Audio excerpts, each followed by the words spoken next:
ये सब चीज़ें आपको नहीं रोक सकती हैं, क्योंकि मोहब्बत में इतना आकर्षण है कि आप किसी भी परिस्थितियों में रहे, पर मोहब्बत इतना आकर्षित करती है इंसान को कि वो अपनी तरफ आपको खींच ही लेती है।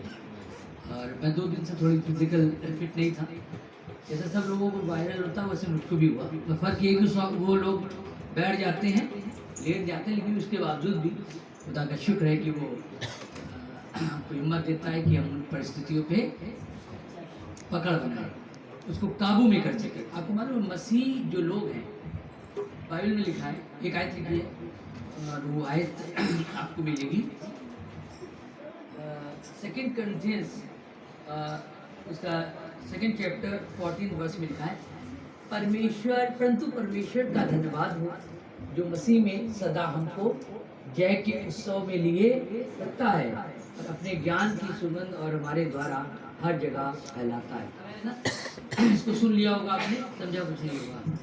कभी समझते ही हम लोग, अगर समझते होते तो आज कितने समझदार होगा।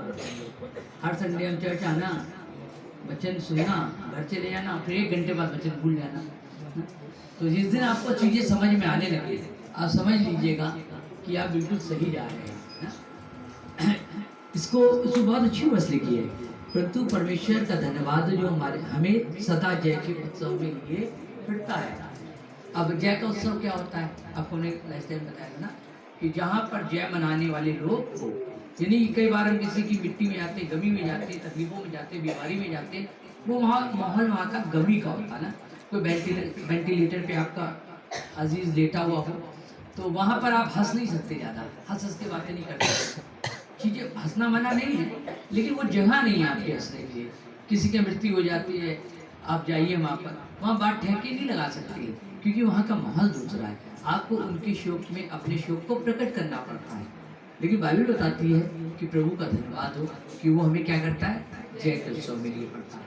अब जय का उत्सव कैसे, जय का उत्सव वो होता है जहाँ पर जय मनाने वाले लोग, जय मनाने वाले कैसे, जिन्होंने परिस्थितियों पर, मसीह जीवन क्या समझते हैं, मसीह जीवन का मतलब थोड़ी नहीं कि आपके लिए सब हरा हरा मिलने वाला है। मसीह जीवन को स्वीकार कर लीजिए, आप बच्चों को इन्विटेशन दीजिए।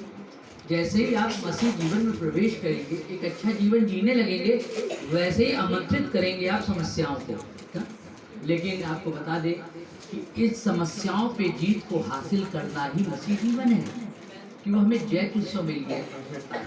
यानी कि आपके जीवन में जब समस्याएं आती हैं, आपके जीवन में जब प्रॉब्लम्स आती हैं, तो उन पे जय पाने की कुव्वत परमेश्वर देता है।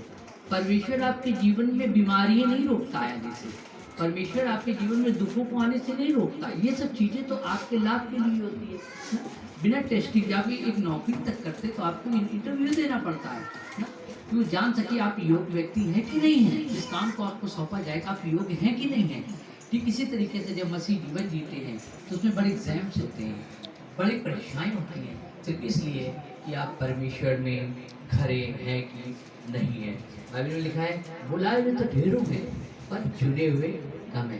मुझे नहीं मालूम कि आप बुलाए वाले लोगों में आज तक हैं या चुने वाले लोगों में, ये आप अपने जीवन के बारे में बेहतर जान सकते हैं। लेकिन मैं इतना कहना चाहता हूँ कि परमेश्वर हम सब से चाहता है कि हम बुलाए वाले में नहीं बल्कि चुने जाए वाले लोगों में बने। तो आज की सुबह परमेश्वर का धन्यवाद हो, और मैं महसूस कर सकता हूँ कि बहुत वीकनेस भी है, सब कुछ भी है, लेकिन इन वीकनेसों पे जय पाना ही हमारे लिए मसीह का जीवन हमारे जीवन से प्रकट करता है। इसके बाद लिखा है कि और अपने ज्ञान की सुगंध हमारे द्वारा हर जगह फैलाता है ना।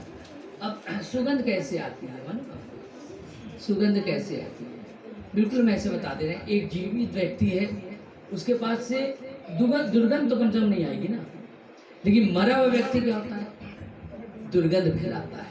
कोई भी मरा हुआ व्यक्ति सुगंधित हो ही नहीं सकता, सुगंध को फैला ही नहीं सकता। और यहाँ पे लिखा है कि आप परमेश्वर के ज्ञान की सुगंध को हमारे द्वारा, परमेश्वर अपने ज्ञान की सुगंध को क्या करता है, हमारे द्वारा लोगों में फैलाता है। 2-3 चीज़ें बड़ी बेसिक हैं, मैं बताता हूँ कि आप को स्कूल कॉलेज दुनिया की सारी किताबों को पढ़ने से ज्ञान हासिल होता है, अगर आप इन सब चीज़ों को आपके जीवन में ना भी हो, आप बहुत पढ़े लिखे नहीं हैं, बहुत किताबें आपने नहीं पढ़ी हैं, तो इससे आपके जीवन को कोई मतलब नहीं होता है। क्योंकि जैसे ही परमेश्वर हमारे जीवन में आता है, हमारे जीवन में अपने आप ज्ञान बढ़ने लगता है। मेरा तो सोचना है कि जैसे ही परमेश्वर आपके जीवन में प्रवेश करता है, सबसे पहले आपको बुद्धिमान बनाता है, ताकि आप सारे फैसले अपनी जिंदगी में बुद्धि से कर सकें। सबसे पहला चिन्ह होता है कि आपको बुद्धिमान बनाता है। पौलुस भी कहता है कि अब हम बालक नहीं है, बालक जैसी बातें नहीं करते, अब हम क्या हैं, हम परिपक्व हैं, हम परिपक्व हैं। तो जीवन में समझिएगा कि आपको परिपक्व बनना है। और भाई बताते हैं कि आपकी परिपक्वता और आपके जीवन में परमेश्वर का प्रवेश होना इस बात का सबूत है कि आपके जीवन से क्या निकलेगी, हमेशा सुगंध। बदबू क्या होती है? बदबू ये होती है कि हम चार लोगों के साथ बैठकर लोगों की बुराई कर रहे हो। बदबू ये होती है कि हम किसी के नुकसान पहुंचाने का षड्यंत्र रच रहे हो। बदबू क्या होती है? किसी को नुकसान पहुंचा रहे हैं, अपने जीवन को कष्ट दे रहे हैं, जलन, चुगली। अभी एक स्किट भी हम लोग क्रिसमस पे करने जा रहे हैं ना, ऐसे भ्रष्टाचार, ये सब चीजें, ये क्या है? ये बदबू फैलाती है। और ऐसे व्यक्ति को कोई अपने पास अच्छा इंसान नहीं खड़ा होता है। अच्छा इंसान मैं खुद भी हूँ, मेरे पास सबके लिए जगह है, सबके लिए जगह है, पर जो है इन चीज़ों से, दुर्गंध से मैं कोशिश करता हूँ दूर रहे।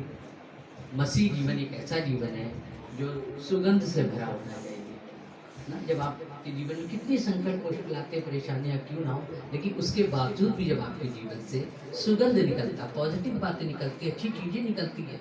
कितना कोई बुरा कर रहा हो आपके साथ, आप बुरा नहीं सोचते तक, नहीं करना तो बहुत दूर की बात है। जान लीजिए कि आपने अपने जीवन में यीशु को पा लिया। आपने अपने जीवन में क्या पा लिया?